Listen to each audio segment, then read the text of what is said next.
হলে আজকের সভায় আমরা ৬৪ নম্বর প্রকল্প নিয়ে আলোচনা করব। কি তাই তো? হ্যাঁ মহারাজ, নতুন প্রকল্প নিয়ে আলোচনা শুরু করাই ভালো। সেই ভালো, যত প্রকল্প নিয়ে কথা কম হবে তত আমারই মঙ্গল। তা মহারাজ, আমাদের চালু করা প্রকল্পগুলো দেখবেন না নাকি? নিশ্চয়ই দেখব। তবে আমার তোমাদের উপরে অগাধ বিশ্বাস আছে। বিজ্ঞানীর কি নিজের উপরে আস্থা নেই? সেই মহারাজকে খামোখা ব্যস্ত করে তুলছে। একটা মন্ত্রী মশাই, আপনার দাঁড়ে দাঁড়ে পাতকুয়া নির্মাণ প্রকল্পের কি খবর? না মানে আমার ঘরে তো এখনো হলো না, তাই বলছি। ছি ছি ছি ছি গোপাল, গ্রামের সব প্রজাদের ঘরে পাতকুয়া বসার আগে নিজে সভাসদ হয়ে পাতকুয়া নির্মাণের আশা করছো? ছি! এইটা কিন্তু মন্ত্রী ঠিকই বলেছে গোপাল। আগে সব প্রজাদের ঘরে পাতকুয়া নির্মাণ হবে, তারপরে সভাসদদের ঘরে। আসলে মহারাজ, প্রায় ২ মাস হতে চললো তো এই গ্রামের কারুর ঘরেই এখনো পর্যন্ত পাতকুয়া নির্মাণ হয়নি। আগে মহারাজ, আমি ইতিমধ্যেই পাতকুয়া নির্মাণের কাজ উত্তরের গ্রামে শুরু করে দিয়েছি। উত্তরের কাজ শেষ হলেই পরপর দক্ষিণ, পূর্ব, পশ্চিমে কাজ হবে।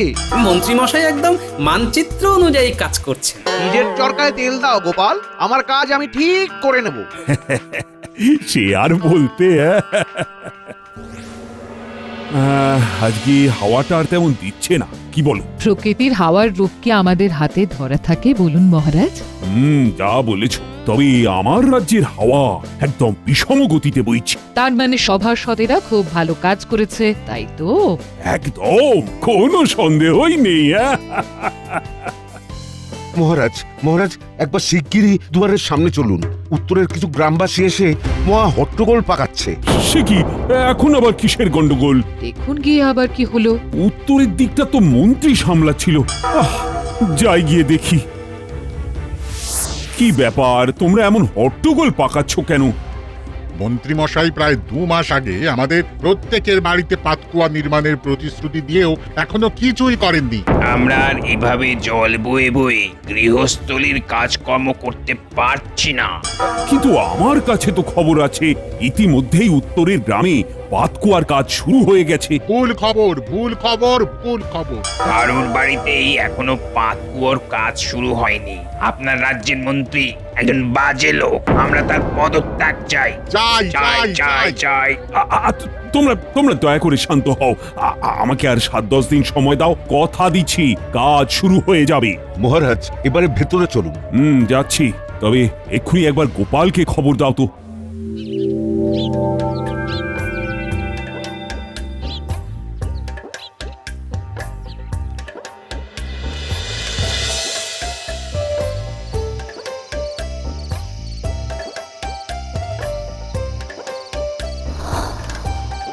কি বলছেন মহারাজ?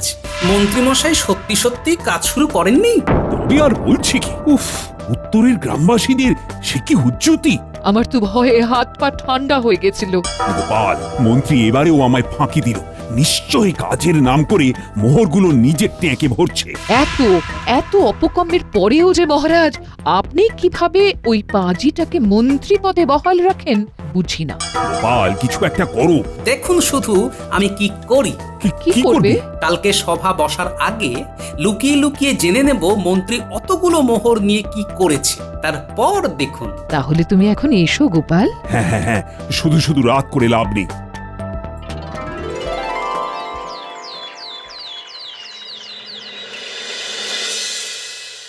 এই রে, খুব দেরি হয়ে গেছে, সবাই এসে গেছে দেখছি। এসো মন্ত্রী, এসো, তোমারই তো অপেক্ষা করছিলাম। আগে জানি মহারাজ, আমায় ছাড়া কি আর সভা জমে? সেই তো, আপনি না থাকলে কি করে আর আপনার কুকর্ম নিয়ে আলোচনা করব বলুন। আগে বসি, তারপর তোমার কথার জবাব দিচ্ছি গোপাল। না মন্ত্রী না, তুমি বসবে না। আগে কেন মহারাজ? কারণ আপনার পদত্যাগের দাবি উঠেছে তাই। মানে এসব কি বলছো তুমি? আপনি মহারাজের সাথে আবার এমন জোচ্চুরি কেন করলেন? জবাব দিন। তুমি উত্তরের লোকেদের প্রত্যেকের বাড়িতে পাতকুয়া নির্মাণ করানোর প্রতিশ্রুতি দিয়েও সেই কথা রাখোনি কেন?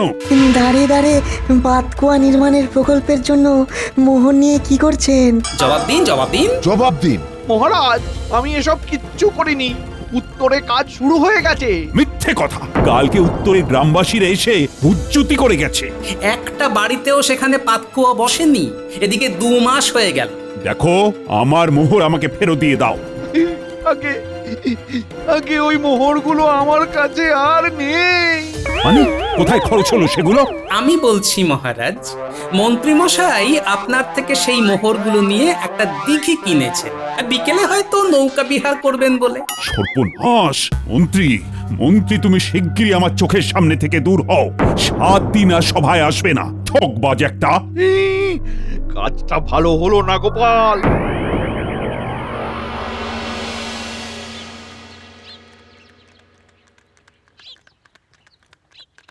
রানীমা, দুটো মোহর দেবেন? একটু পেট ভরে খাবো। এই গাড়ি থামাও, গাড়ি থামাও। ইস, আহারে, কি দুর্দশা তোমার! কোথায় থাকো তুমি? এই নাও 4খানা মোহর। পেট ভরে খেও কিন্তু। আমি একা নই, আমার মতো আরো অনেকে আছে। আমরা গাছের তলায় থাকি, বাড়ি ঘর নেই। এরকম করে বলো না। আরে আমি আছি না, দেখছি কি করা যায়। এই শোনো, তোমরা এরকম কতজন আছো বলো তো?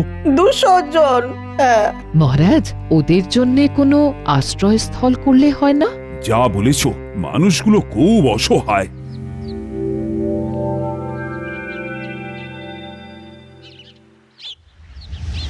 ও গোপাল দাদা, একবার বাইরে এসো। আরে পেয়াদা ভাই, বলো কি ব্যাপার? মহারাজের খুব দরকার, তাই তলব করেছেন। আচ্ছা, আসছি আসছি। 7 সকালে আবার কি দরকার তা কে জানে।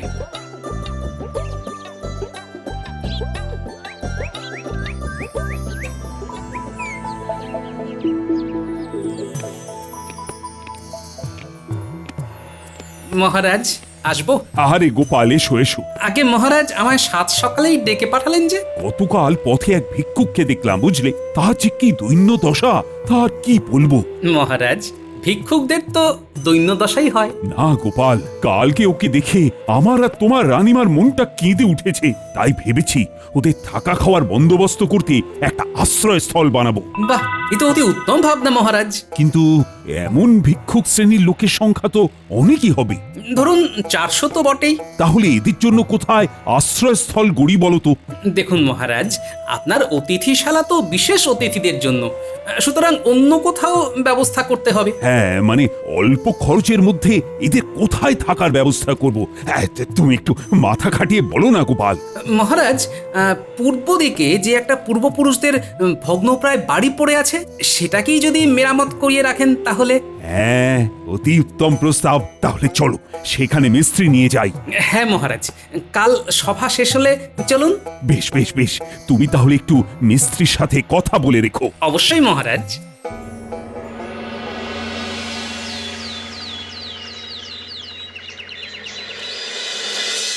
কি হলো মহারাজ, এত গম্ভীর হয়ে গেলেন কেন? এই বাড়ির যে অবস্থা, মিস্ত্রি তো গোটা বাড়ি ভেঙে আবার নতুন করে বাড়ি গড়ার কথা বলল। এছাড়াও বাড়িটার চারিদিকে প্রায় ছোটখাটো একটা জঙ্গল হয়ে গেছে, সেইটাও তো সাফ করাতে হবে।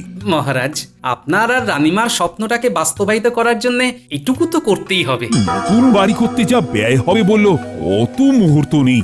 তার উপরে মন্ত্রীও ঠকিয়ে এত মোহর নিয়ে চলে গেল। সবই বুঝতে পারছি মহারাজ। এই প্রথম আমি আর তোমার রানীমা একটা স্বপ্ন একসাথে, তাও আবার জেগে জেগে দিনের বেলায় দেখেছি। সেটাও যদি না পূরণ করতে পারি। মহারাজ, আমার মাথায় একটা বুদ্ধি এসেছে। এতে আপনার সাপও মরবে, লাঠিও ভাঙবে না। তাই?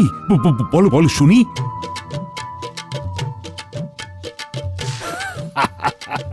তুমি পারো বটে। কাল তাহলে আপনি নাটকটা করে ফেলবেন, ব্যাস কেল্লা ফতে। সুপ্রভাত। ভালোই হয়েছে তোমরা সবাই যথা সময়ে এসে গেছো।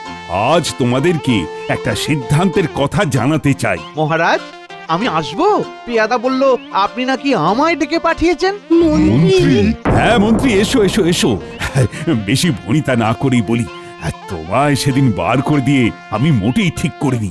আমার যে তোমায় দরকার মন্ত্রী। ছি ছি ছি ছি ছি মহারাজ, এভাবে বলবেন না। আমি সব সময় আপনার সাথে রয়েছি। বেশ, সবাই শোনো, আমি আর তোমাদের রানীমা এই রাজ্যের সকল ভিক্ষুকদের জন্য একটা আশ্রয়স্থল গড়ে তোলার সিদ্ধান্ত নিয়েছি। সাধু। মহারাজ, আশ্রয়স্থলটা রাজ্যের কোথায় হবে? আমি ভেবেছি আমার পূর্ব দিকে যে ভগ্নপ্রায় বাড়িটা পড়ে আছে ওই বাড়িটা ভেঙেই সেখানে গড়ে তুলব নতুন এক আলয়। খুব ভালো, খুব ভালো। তা মহারাজ, কোনো সাহায্য লাগলে বলবেন। সেই জন্যই তো তোমায় সভায় ফিরিয়ে আনলাম মন্ত্রী। আচ্ছা, বাড়িটা যেহেতু ভগ্নপ্রায় তাই সেটা খুবই সাবধানে ভাঙতে হবে। এছাড়া দেওয়ালও নরম আর সাপখোপও থাকতে পারে। আর পুরনো বাড়ি তো, তাই গুপ্তধনও থাকতে পারে। একদম, আমি তো সেই জন্যই চাই। মন্ত্রী, তুমি তোমার পরিচিত মহলে একটু ভালো মিস্ত্রির খোঁজ নাও তো। যে বাড়িটা অতি যত্নে ভাঙবে, আবার গুপ্তধন পেলে ফেরতও দিয়ে দেবে, তাই তো মহারাজ? হ্যাঁ, একদমই তাই। কাল সকাল তাহলে বাড়িটা গিয়ে একবার দেখে নিও।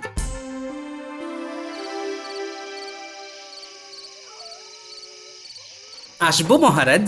এসো এসো, বলছি তোমার কথা মতো মন্ত্রীর সাথে বিগলিত হয়ে কথা বলে মিস্ত্রি খোঁজার ভারও তো দিলাম।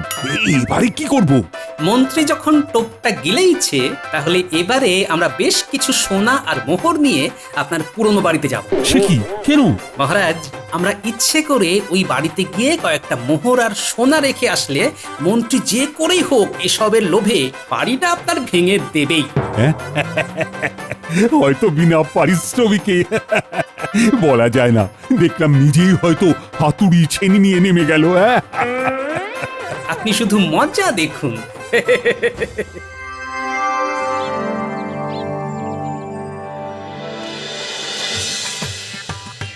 সুপ্রভাত মন্ত্রী মশাই, আপনি চলে এসেছেন দেখছি। আমি সময়ের ব্যাপারে খুবই হুঁশিয়ার থাকি, কথার নড়চড় করি না। হ্যাঁ, সে আর বলতে। যাকে চলুন, আমরা মহারাজের পুরনো বাড়ির দিকে গুটি গুটি এগোই। ওহ বাপরে, আরে ঢুকবো কি করে? এ তো আগাছায় ভর্তি। হ্যাঁ, একটু দেখে শুনে আসুন মন্ত্রী মশাই, খুব সাবধানে। চলো আগে একতলা দিয়েই শুরু করি। হ্যাঁ, বহু বছর আগেকার বাড়ি তো, খুব যত্নে ভাঙতে হবে।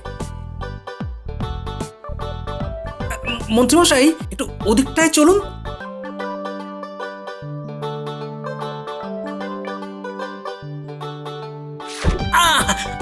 মাগো, মন্ত্রী মশাই, পড়ে গেছি, তুলুন। এ বাবা, ইস, তোমার এই ধুমস গতর তোলা কি আর চারটিখানি ব্যাপার? একটু তুলুন। নাও, হ্যাঁ, ওঠো। ধন্যবাদ।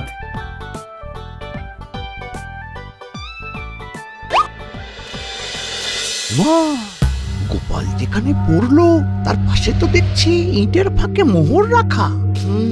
বাকিসও দেখেনি, যাই তুলেনি। আসুন মন্ত্রী মশাই, উপরে। ওরে বাবা, পায়ে কি ব্যথা! গোপালকে আর নেব না বাবা, যদিও মোহরের খোঁজ পেয়ে যায় আমি একাই দেখি। ও মন্ত্রী মশাই, আমার না পায়ে খুব ব্যথা করছে। গোপাল, তোমার আর এই ব্যথা পায়ে আমার সাথে উপরে যেতে হবে না। তুমি তুমি এখানেই থাকো, আমি দেখে নিচ্ছি। ঠিক আছে, ভালো করে দেওয়ালে হাত দিয়ে দেখে নেবেন। হ্যাঁ, দেওয়ালটা কতটা নরম আছে। সে আর বলতে, সব জায়গায় ভালো করে দেখে আর ঘুরে আসছি। ইটের ফাঁকে মোহরটা নেই, তার মানে লোভের ফাঁদে পা গলিয়ে দিয়েছে। মোট 6খানা মোহর আর 3খানা সোনার দুল পেলাম। এই বাড়ি খুব তাড়াতাড়ি ভাঙতে হবে। এই জুড়ে সোনা মোহর ছড়ানো আছে মনে হচ্ছে। ও, এই তো মন্ত্রীমশাই এসে গেছেন দেখছি। আমার আসলে একা একা না ওই ঘরের ভিতর দাঁড়িয়ে থাকতে ভয় লাগছিল, তাই বাইরে এসে দাঁড়িয়েছি। শোনো গোপাল, তুমি ধীরে ধীরে এসো কেমন? পায়ে ব্যথা তো, আমি একটু তাড়াতাড়ি যাচ্ছি। মিস্ত্রির সাথে কথা বলতে হবে তো। তা মন্ত্রীমশাই, আপনি খুব ভালো করে গোটা বাড়িটা দেখে নিয়েছেন তো? একদম ভেবো না গোপাল। বেটা নিশ্চয়ই জহুরির দোকানে গেল, আমিও খোঁজ নিচ্ছি। কিরে ঘটা, মন্ত্রীমশাই কখন আসবেন? কি জানি। আরে আসবে আসবে, ওস্তাদের মার শেষ রাত্রে, বুঝলে? বাবা, মুখে বলির অন্ত নেই। ওই তো উনি আসছেন। এই যে ভালোই হয়েছে তোরা এসে গেছিস। আর শালা বাবু তুমিও এসে গেছো, বাহ। আগে আপনি ডেকেছেন, না এসে কি পারি? যাকে কাজের কথায় আসি, মহারাজের একটা পুরনো বাড়ি আছে, সেটা ভাঙতে হবে। বাড়িটার মধ্যে প্রচুর সোনা দানা মোহর এসব আছে, সব খাঁটি, জহুরি বলেছে। বাড়িটা কি আমরা ভাঙবো? আমাদের মজুরি। আহা, বাড়িটা তোরাই 3 জন মিলে ভাঙবি। কালকে সকালে তোদের মিস্ত্রি সাজিয়ে মহারাজের কাছে নিয়ে যাব। বাড়িটা ভাঙলেই ঘোড়া ঘোড়া মোহর পাবো।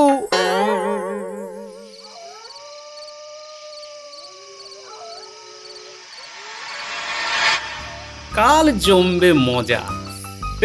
দেখি মন্ত্রী কাকে মিস্ত্রি সাজিয়ে নিয়ে আসে। জহুরির মুখে খাঁটি সোনার দুল আর আসল মোহর পেয়েছে শুনে সে আনন্দে কি করছে কে জানে। ও জামাই বাবু, আপনি জেগে আছেন? ভালোই হয়েছে, দেখা হয়ে গেল।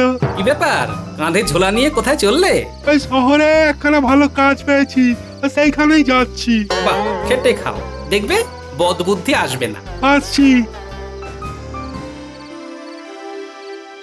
সুপ্রভাত, সুপ্রভাত। মহারাজ, আমি আমার মিস্ত্রিদের নিয়ে এসেছি। বাহ বাহ বাহ, শিগগিরই ডেকে পাঠাও। আরে এ কি সর্বনাশ! একজন মিস্ত্রি তো দেখছি আমার শালা। মন্ত্রী সবই করিয়েছে, কিন্তু শ্যালকের ছেঁড়া চটিটা আর বদলায়নি। বাকিরা বটা ঘটাই হবে তাহলে। মহারাজ, এই 3 জন আপনার বাড়ি ভাঙবে, আজ থেকেই কাজ শুরু হবে।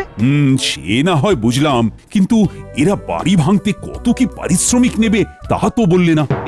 মহারাজ, বিনা পারিশ্রমিকে ভাঙবে, আপনার কাজ আমার তত্ত্বাবধানে করবে। সে কি এদের কম সৌভাগ্য নাকি? বেশ, এতে আমি আর কি বলবো। সত্যি মন্ত্রী মশাই, আপনার জবাব নেই। এত তৎপর হতে আমি কাউকে দেখিনি। এবারে দেখো তাহলে। এই চল, তোদেরকে কাজটা বুঝিয়ে দিয়ে আসি। মন্ত্রী, তুমি কাজ শুরু করো, আমরা প্রতিদিন গিয়ে দেখে আসবো, কেমন?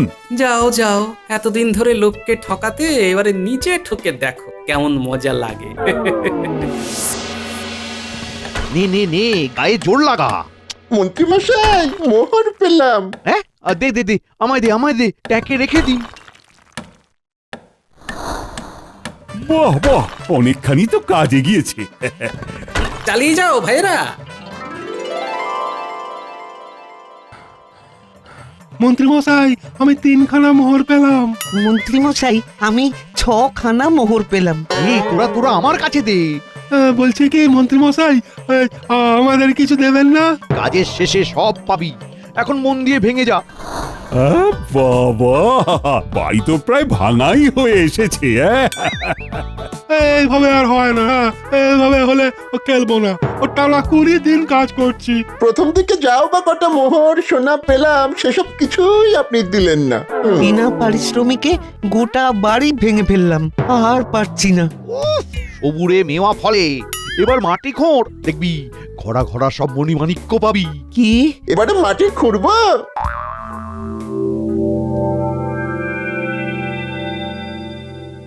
গোপাল, তুমি এ কি করলে?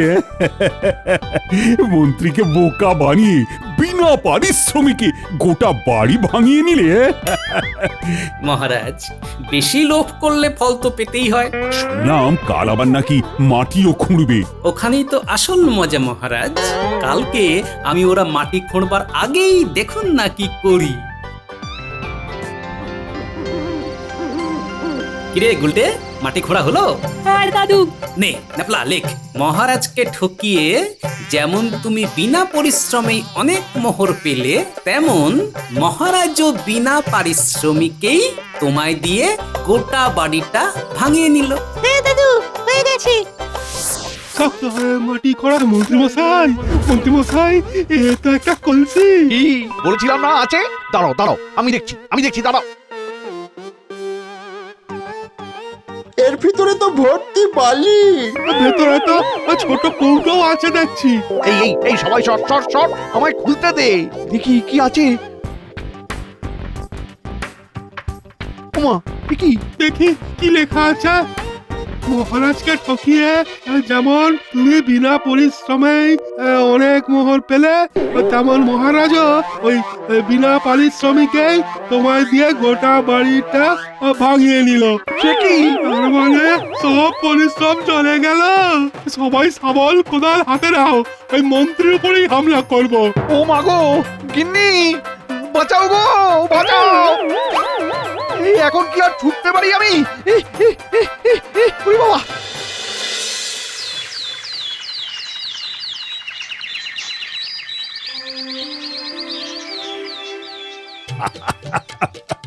গোপাল, তুমি করেছো কি?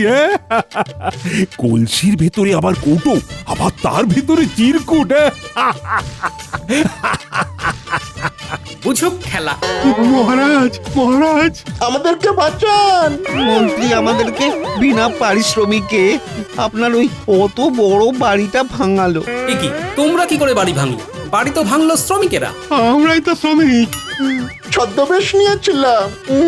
আমাদের পারিশ্রমিক এক কাজ করো, মন্ত্রী মশাইয়ের বেতন থেকে কেটে নিও, কেমন? আরে আমি কাটিয়ে দেব, তোমরা নিশ্চিন্তে থাকো। মহারাজ, একটা কথা, এবারে আসল শ্রমিক আমি নিয়ে এসেছি, কথা বলে নিন। নতুন আশ্রয়স্থল গড়তে হবে তো। আমার রাজ্যে তোমাদের আর এবার থেকে বাসস্থান বা খাদ্যের জন্য চিন্তা করতে হবে না। এবার থেকে তোমরা সবাই এই নতুন বাড়িতেই থাকবে। ভাইয়েরা, মহারাজ তোমাদের কথা চিন্তা করে এই নতুন বাড়ি গড়ে দিলেন, তাই আমি তোমাদের সকলকে বলবো, তোমরা সবাই মহারাজের পাশে থেকো, কেমন? জয় মহারাজের জয় হোক।